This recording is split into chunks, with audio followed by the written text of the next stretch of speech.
Guys, beautiful morning, early March, and we're starting to get some dry weather, and God's beautiful. Heavy frost last night, and I was just thinking about that, the difference between rain and frost, and the differences between different periods on a project and the different stages of a project.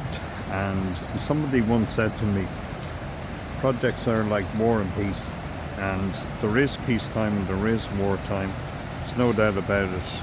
And the two zones, energy, psychology, communication, tones, role of the Quantity Surveyor, these both change over times. And you have tender stage tends to be peaceful, and then there's escalation in variations, disputes, then there's final account, there's kind of always a mini warfare there, and then there's valuation afterwards, the post situation. So you kind of got a little bit of Tuckman's stages of development, and it looks linear, but the reality it isn't linear, because it oscillates, and oscillation is the norm on every project. Wartime is not necessarily a bad time, it's just part of an indicative process that is ongoing, natural, and hugely important. So storming, we all know what this is. Forming, I guess I should say, everybody comes together, and as one architect said to me, this is the happy stage, where everybody is, the contractor wants to get the job, the homeowners want to get the contractor, everybody's keen to start, there's urgency about initiation, and then we move into a storming phase usually. First valuation tends to be critical in how pathways are developed and communications and reactions to what people do and how they perform underneath this. Always the first one. The norming, then we go back, and after the first initial fight there's normally a little bit of calmness resolved. Each project is obviously different. Then we go into performing, minimal friction, clear lines of communication, professional respect, predictability of costs. We know where we are. Everybody wants to move on with it, and there is actually a morning at the end where the project is over. So I think you can kind of say that tender stage is peaceful reforming. Variation sometimes leads to dispute, storming.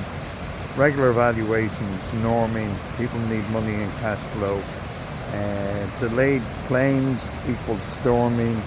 And final negotiations is warfare and mourning overlapping. And one of the very, very few things that construction do, especially residential, is any type of analysis afterwards. And that's definitely part of a learning curve and performing.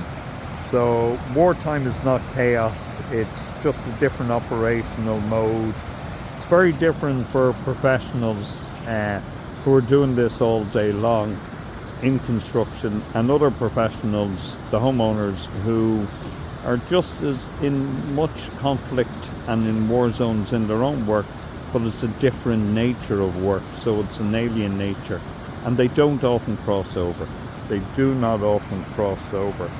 I made a big mistake yesterday, and what I did was a big mistake, and on my head, I actually tried to help a homeowner who was looking for a list of builders, and they hadn't committed to me. And I actually gave them the list of 3 good builders, and then I gave them one more guy. And that was intellectual property I shouldn't necessarily been sharing with them because they hadn't committed to me.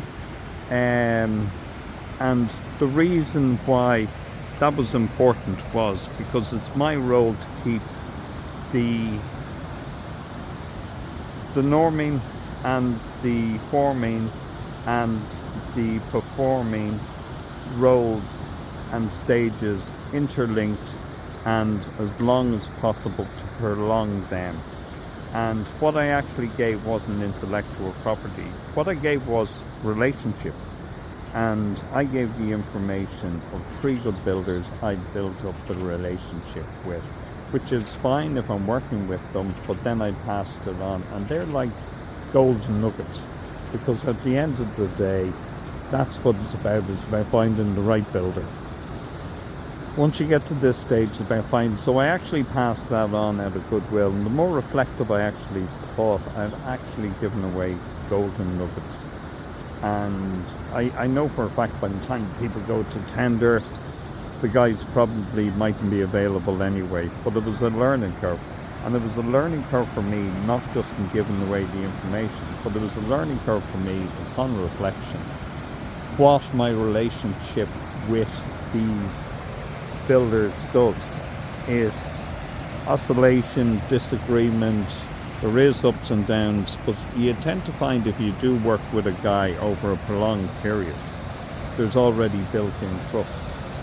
And the linear pattern of a project is not so. It oscillates between mourning, forming, reacting, mourning at different stages of the project. There will be, it's not just one linear pathway. This is multi-layered, multi-impacting, multi-interconnecting, and multi-interchanging, multi-dependence as well. So what I actually did was I actually gave away, possibly, but in reality not, but I gave away a relationship that has been built up over years, and that one that makes the tendering stage, forming easier, the disputes easier, and then the norming easier. And this is hugely important, because what this does is it builds into the whole culture of the project.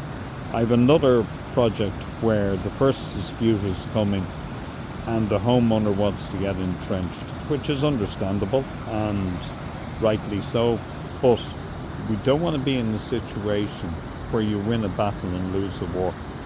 And the war that has to be won is the overall project, better off for everybody, and everybody achieves their end goals in a collaborative, calm, relaxed manner. So we managed to storm over, and we managed to make the norm of the wartime periods, and we managed to get back to an underlying peaceful structure for the whole project.